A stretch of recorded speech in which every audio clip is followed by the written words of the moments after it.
Hello everyone, today I'm here at Melville Suzuki taking a look at the all-new Suzuki Ignis. The Ignis is back from the dead, reviving a nameplate dating back to the late 90s. Suzuki claims that it's the world's first light SUV. Whilst I'll let you form your own opinions against that statement, what you do get is 180mm of ground clearance, higher than both the CX-3 and HR-V. Whether you love or hate the edgy design, there's no debate that it looks different. Suzuki has gone all out to ensure that the Ignis stands out, including a large front grille with a honeycomb pattern, with headlamps set directly into that grille. Our model also features the U-shaped LED daytime running lights with projector headlamps. The flared-out wheel arches bring curves to the overall shape, as so not to give the Ignis a completely boxy look. Through to the side profile, the thick C-pillar has a triple slat design, which Suzuki called the Progressive Triad, paying homage to the late SC100. The sloping fastback design on the rear window is also reminiscent of the same car, helping to give the Ignis its unique proportions. Power comes from a 1.2-litre four-cylinder, producing 66 kilowatts of power and 120 Nm of torque. Shame that the 1-litre turbo isn't offered like it is on the Baleno. You're not going to win any races with this engine, but the Ignis's featherweight of 825 kilograms does give it a decent power-to-weight ratio.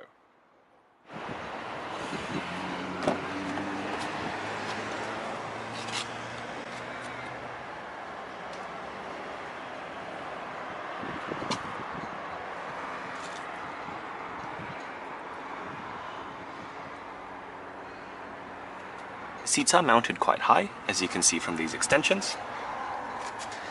That gives you a nice elevated seating position. You sit quite upright.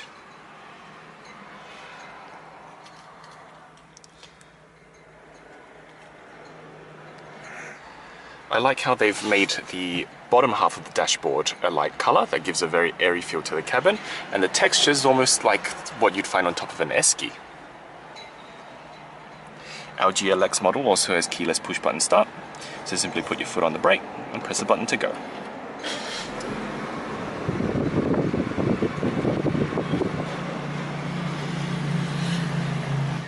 Power door locks, along with your window lock and adjustments for your electric mirrors. To the side of the steering wheel, you've got your controls for the multi-information display, so you can cycle through information such as your average fuel economy, your range, and your average speed. This is your driver's instrument cluster. It's relatively simple. You've got a relatively small tachometer. In the middle, you've got your speedo with a nice blue glowing ring. There's no digital speedo, it's just a straight, simple dial heading up to 200 kilometers.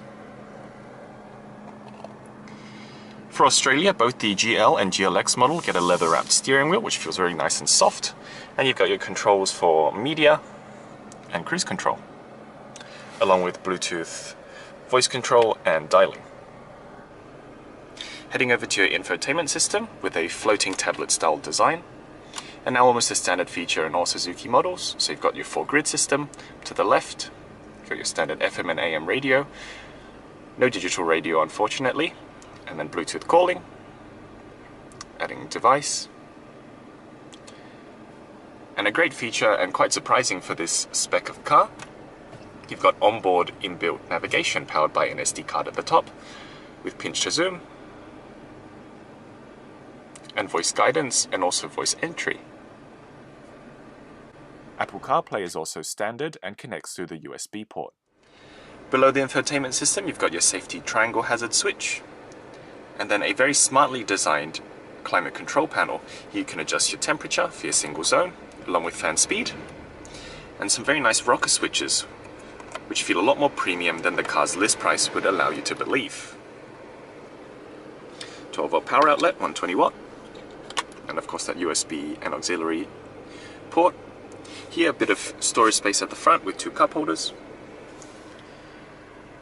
Your gear selector, straight line from park all the way down to low. It is a CVT automatic gearbox. And a standard manual parking brake, bit of storage at the front, and a single cup holder for rear passengers. For the front passenger, you've got a small little tray at the top, and then the glove compartment, split into 2 levels, and decent size. Keep in mind it's not damped or anything, so do be careful if you have it loaded full of things. Bottle holders in both of the front doors, and good sized door bins. And all these panels from the center console all the way to the door pulls are customizable, so you can pick one which best suits your personality, helping aim the Ignis towards a younger buyer.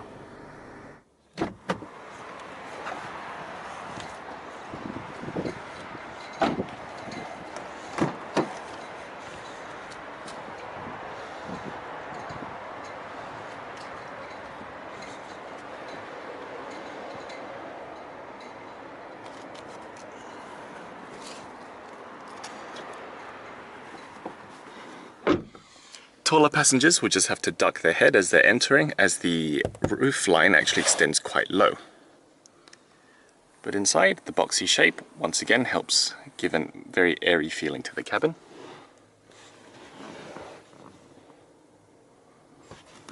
Adjustable head restraints, power window switches,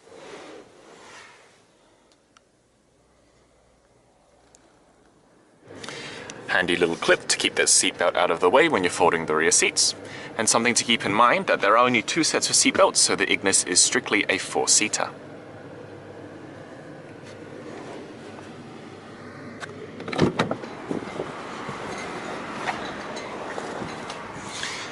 One thing to note is that the rear seats don't just fold, they also slide on the GLX model to increase cargo space.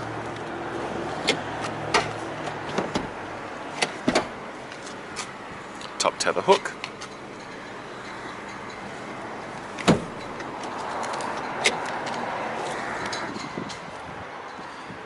rear cargo area.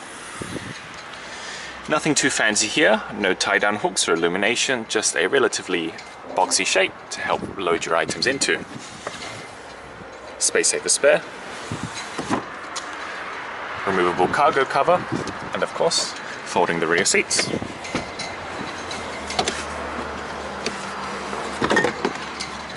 Do keep in mind though that there is a relatively large lip from the boot floor to the rear seats.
let's hear today's special edition, because as it stands right now, it is 10